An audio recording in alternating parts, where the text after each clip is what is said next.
उपमुख्यमंत्री सुनेत्रा पवार रायगड जिल्ह्याच्या दौऱ्यावरती आहेत। रायगड जिल्ह्यातील विविध विकास कामांच्या लोकार्पणासाठी सुनेत्रा पवार रायगड दौऱ्यावरती आहेत आणि कार्यक्रमाच्या शेवटी सुनेत्रा पवारांची जाहीर सभा देखील होणार आहे। दरम्यान रायगडमध्ये नेत्यांच्या उपस्थितीत सुनेत्रा पवारांचं स्वागत करण्यात आलं।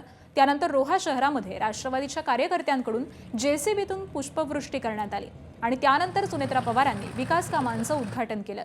सुनेत्रा पवार यांच्या हस्ते रोहा शहरातील कुंडलिका नदीवरील अनेक विकास कामांचं भूमिपूजन झालं आणि दरम्यान पुढच्या काळामध्ये सुनेत्रा पवारांच्या नेतृत्वात निधी मिळण्यासाठी यशस्वी राहू अशी प्रतिक्रिया खासदार सुनील तटकरे यांनी दिली आहे।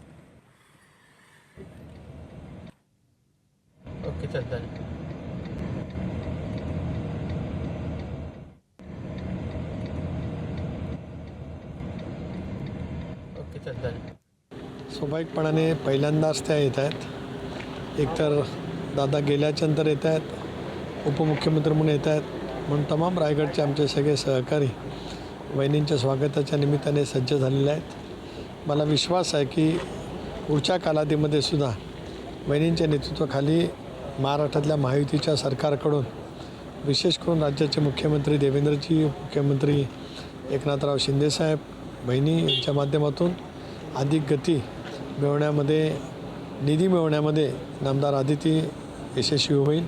दादा आहेत असताना मी वारंवार या गोष्टीबद्दल बोलत आलो की दादा मुख्यमंत्री व्हावेत अशी आमची सर्वांची इच्छा आहे, पण आम्ही राजकीयदृष्ट्या वास्तववादी आहोत आणि वास्तव्य समजून घेऊनच प्रत्यक्षामध्ये राजकारणामध्ये काय होऊ शकतं याचा प्रदीर्घ अनुभव गेल्या 41 वर्षात माझ्यासारख्या कार्यकर्त्यांनी घेतलेला आहे। मनातल्या इच्छा आहेत, परंतु शेवटी ज्याला राजकीय वास्तव म्हणतो, पॉलिटिकल जे काय आहे ते समजून घेऊनच आम्ही त्या ठिकाणी काम करतो।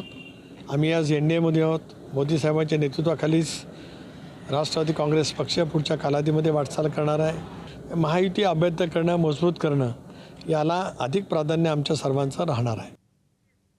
आणि दरम्यान रायगड दौऱ्यावरती असलेल्या उपमुख्यमंत्री सुनेत्रा पवारांनी काय प्रतिक्रिया दिली आहे तीही पाहूयात।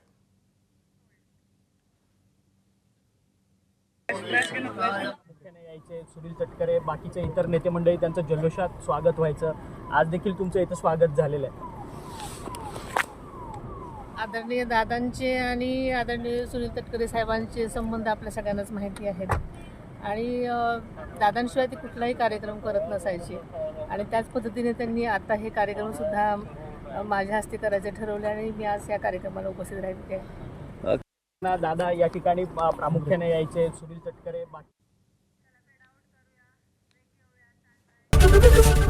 एबीपी माझा, उघडा डोळे बघा नीट।